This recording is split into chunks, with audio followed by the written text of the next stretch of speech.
My dear students, have a very sweet day to all of you. I hope you are well and safe at your home.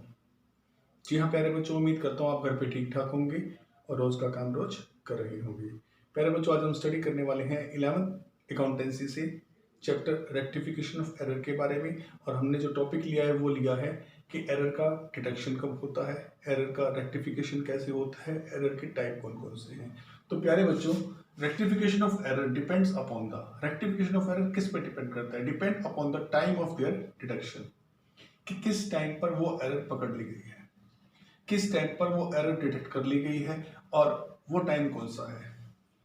इस पर depend करता है कि उसका rectification कैसे होगा। या फिर ये पता करना पड़ता है हमें कि वो टाइप की कौन सी एरर है। क्या वो टू साइडेड एरर है जिसने ट्रायल बैलेंस को अफेक्ट नहीं करना है, या फिर वो वन साइडेड एरर है जिसने ट्रायल बैलेंस को अफेक्ट करना है।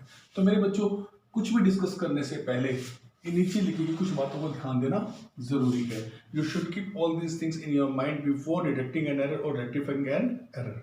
तो प्यारे बच्चों, पहली चीज जो आपने ध्यान में रखनी है वो ये है rectification of error before preparing trial balance.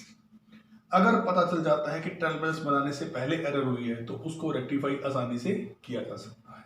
दूसरा, अगर रेक्टिफिकेशन एरर का करना है और ये पता चला है कि ट्रायल बैलेंस बनने के बाद एरर हुई है लेकिन फाइनल अकाउंट अभी तक नहीं बने हैं, तब एरर का डिडक्शन हो जाए तो भी उसका रेक्टिफिकेशन किया जा सकता है। एक है पहला केस जो मैंने आपको बताया कि ट्रायल बैलेंस बनने से पहले एरर का पता चलना और उसका रेक्टिफिकेशन करना, ट्रायल बैलेंस बनने के बाद लेकिन फाइनल अकाउंट बनने से पहले एरर का रिडक्शन करना और उसको रेक्टिफिकेशन करना।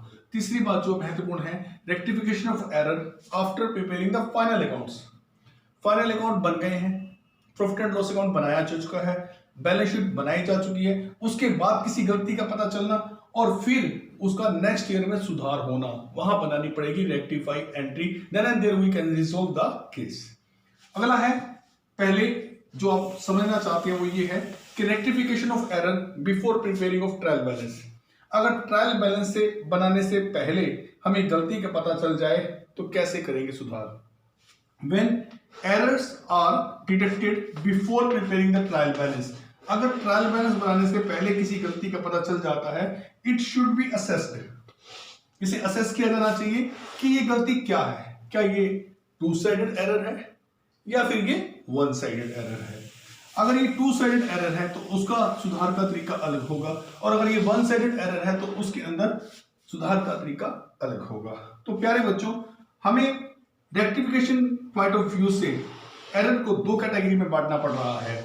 एरर के डिटेक्शन करने के लिए हमें एरर को दो हिस्सों में बांटना पड़ रहा है, उसकी दो कैटेगरी बनानी पड़ रही है। एक ऐसी error which do not affect the trial balance, एक ऐसी एरर जो ट्रायल बैलेंस को बिल्कुल अफेक्ट नहीं करती, इसे कहते हैं टू साइडेड एरर। एग्जाम्पल के लिए, अगर मैं कोई एंट्री करना ही भूल जाऊं, if I missed any entry और ओमिशन ऑफ एनी एंट्री, अगर मैं कोई सेल या परचेज को दिखाना ही भूल गया तो वो मेरा ट्रायल बैलेंस को अफेक्ट नहीं करेगी, वो टू साइडेड एरर होगी, क्योंकि ना तो कोई अकाउंट डेबिट हो पाया ना ही कोई अकाउंट क्रेडिट हो पाया। तो ऐसी एरर को हम टू साइडेड एरर कहते हैं। वो ट्रायल बैलेंस को अफेक्ट नहीं करती है क्योंकि ना तो वो डेबिट में आई है ना वो क्रेडिट में आई है। दूसरी प्रकार की error which affect the trial balance, जो ट्रायल बैलेंस को अफेक्ट करती है, अर्थात उसका प्रभाव ट्रायल बैलेंस के एक पक्ष में तो है, आइदर वो डेबिट साइड में है चाहे वो क्रेडिट साइड में। ये स्टेटमेंट होती है ट्रायल बैलेंस, इसके एक पक्ष में इसका प्रभाव दिखाई दे रहा है, दूसरे पक्ष में इसका प्रभाव दिखाई नहीं दे रहा। ये सिंगल साइडेड एरर होती है और इसको सस्पेंस अकाउंट की सहायता से ठीक किया जा सकता है या उस दूसरे पक्ष में सुधार करके इसको ठीक किया जा सकता है। इसे कहते हैं सिंगल साइडेड एरर और वन साइडेड एरर हम इसे कह देते हैं। डिटेल में हम कल पढ़ेंगे कि टू साइडेड एरर क्या है, सिंगल साइडेड एरर क्या है, इनकी पहचान कैसे होती है और इन्हें रेक्टिफाई कैसे किया जाता है। तो till tomorrow you have to wait for next video. Thank you very much.